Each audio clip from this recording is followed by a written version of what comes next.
Hey friends, this is Kendall Matthews here again. And a question that I received the other day is, what is sugar?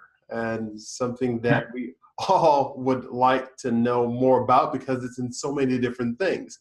So I talked to my friend, Dr. Dennis Clark, and we're going to do a short question and answer video today about what is sugar. Now, before we get into that, we want to make sure that you know that if you want to subscribe to this channel and or leave any comments, make sure you also click on the notifications so you'll be updated when we do more of these video questions that we're answering for you, everyone who's listening out there, about what's important for their health. Well, we'll start today in What is Sugar in just a moment with Dr. Dennis Clark.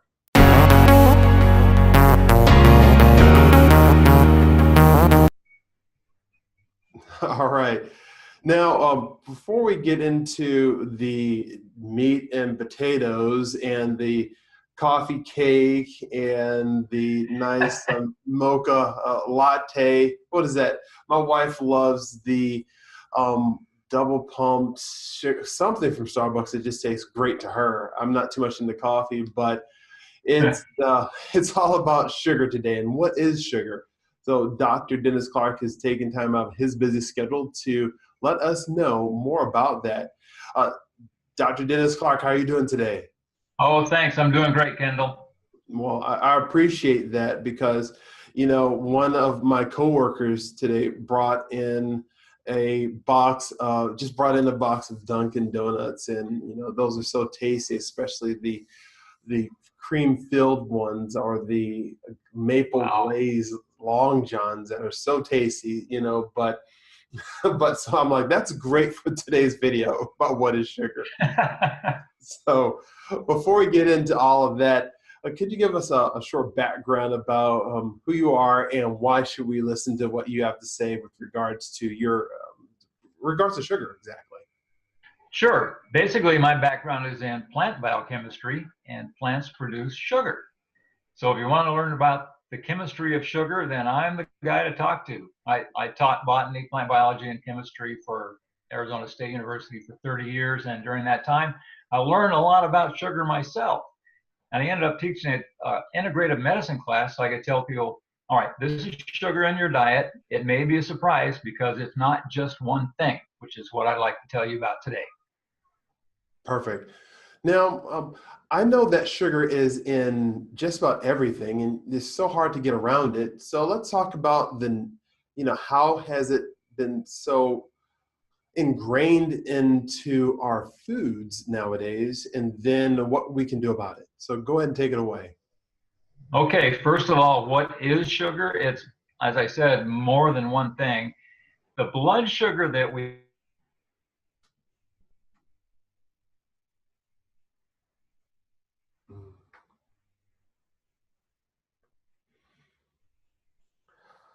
All right, Mark, it looks like the system has broken down, so we have a frozen screen. So we're going to start back with what is sugar. So you're going to have to do some edits on this one. You're frozen. Yep. Yep, we've just been unfrozen. You were staring at me really hard. He's like, unblinking. All right. So Mark, go ahead and cut out this whole section there, and we'll start off again with sugar. I don't know, Mark, where we stopped off at, but go ahead and do your magic. So that's your trigger. So we're going to go ahead and say this again. So Mark, good luck with editing this. Yeah. All right. 1, 2, 3. Dr. Dennis Clark, could you tell us more about what is sugar and how it affects our bodies? It's a little bit more complicated than asking what it is because it's more than one thing. The main sugar that we keep track of that affects our metabolism is called blood sugar or glucose. That's what insulin handles. That's what goes into our muscles for energy. The source of that sugar is from any carbohydrate that contains it, such as starch or simple table sugar. That's the main sugar that we're worried about for our metabolism. Other sugars can be metabolized too, depending on what they are. Fructose, for example, is also a fruit sugar. It's not metabolized the same way. you put it together with blood sugar or glucose and you get table sugar. So every time you take a bite of table sugar or your donuts you were talking about earlier, you'll get a dose of both of those, and they metabolize differently. The word sugar also applies to other kinds of simple carbohydrates, such as milk sugar. People know that as lactose, and also as contains glucose, so that if we can metabolize that, then that will go into our bloodstream and stimulate the insulin spike as well. So there are very few kinds of simple molecules put together like that in 1 or 2 units that we call sugars. There's more than one of them. Was I clear about that? Yeah, you don't look like I was clear about that. You were so clear about that. It was great. So let's add some more to that. Okay. So what type of foods are the bad sugars in, and what type of foods are the good sugars in? I would say that any kind of food that has a high level of free sugar, we would call that a high dose. So that means that if you eat a really sweet fruit that's very mature, you're going to get a high dose of fruit sugar, fructose, and table sugar, sucrose, which means you'll get a high dose of blood sugar that makes your insulin spike. So anything that's sweet is going to contain a high amount of that kind of sugar. Other kinds of sugar that are not so sweet contain polymers, and we'll talk about that when we talk about starches. When you take a bunch of little sugars like this, and you put them together into doubles and triples and multiples, then you get a polysaccharide, some of which can be sweet and some of which not. We'll talk about those when we talk about other kinds of sugars. The ones to watch out for, though, are simply the real sweet ones that we get out of fruit or processed foods, especially those that contain fructose. Those are the probably the most dangerous ones because they impact our liver so hard. High fructose corn syrup, I think, is the worst offender of all those. Gotcha. So sugar can affect your liver as well? Yeah, as a matter of fact, the liver is supposed to metabolize blood glucose. It comes in a form of sugar or starch, and then it comes right back out again. It goes right into our muscles and other parts of our body where we need it for metabolizing for energy. So we know how to handle that. Fructose, on the other hand, 80% of it doesn't come out of our liver. The liver is working real hard, and instead of being able to export it as sugar, since we don't metabolize it in our muscles or any place else like that, it has to convert it. And the main target for conversion is triglycerides. So it becomes a carbohydrate that's really sweet, and then it turns into a fatty part of our blood flow, which we really don't want a lot of. Well, I know that my friends in St. Louis and family in St. Louis, sometimes we say, so-and-so has sugar, meaning diabetes. So is that one and the same, or is that different?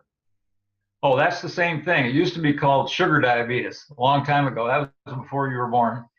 That's because a long time ago, medical people, before they knew what diabetes was, they would actually detect sugar in the urine of diabetics. You may want to know how they detected that. They tasted it. What? So, yeah, we didn't have a lot of fancy lab equipment 100 years ago. So sweet urine was an example of metabolic processes gone awry when it comes to sugar, because a lot of it was just simply excreted into the urine. That was a sign of diabetes that was used a long time ago. Nowadays, we have better ways to do that, like taking a blood sugar test with a finger prick test or something like that. So it was called sugar diabetes because we had excess sugar excreted from our body. Gotcha. So what are some of the ways to avoid having so much sugar? Well, the first one, of course, is to not eat it. And that is to know where it comes from. So a friend of mine, for example, was very proud of the fact that he cut sugar out of his diet and he couldn't lose weight anyway. He said, do you realize that when you eat a potato, the starch in that potato breaks down into blood sugar, even though it's not sweet? No, he didn't know that, and most people don't.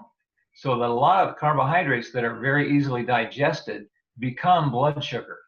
So you may avoid the table sugar sweetened things or those that are sweetened with high fructose corn syrup. All that's easy to avoid because those are extremely sweet. The other sources of sugar are breads, pastas, potatoes, high carbohydrate content foods, those are also sources of sugar. So if you want to follow the advice of a naturopathic friend of mine years ago, he said basically, if it's white, don't bite. In other words, that's how you avoid sugar. I like that one. If it's white, don't bite. So, Yeah. perfect. Well, what other kind of, so if you do take a lot of sugar, should you drink a lot of water with that? Would that like wash away some of the sugar? No, as a matter of fact, the problem isn't necessarily the sugar once you get a lot of it. The problem is that it overloads your insulin spike. So you get a bunch of insulin floating around. Insulin is the protein that drives sugar into tissues that need it for energy. And if you have too much, then the insulin gets overloaded and it stops working. Well, this is great if you want it to stop working, except that your pancreas doesn't stop. It senses the fact that your insulin isn't doing its job, so it makes a lot more.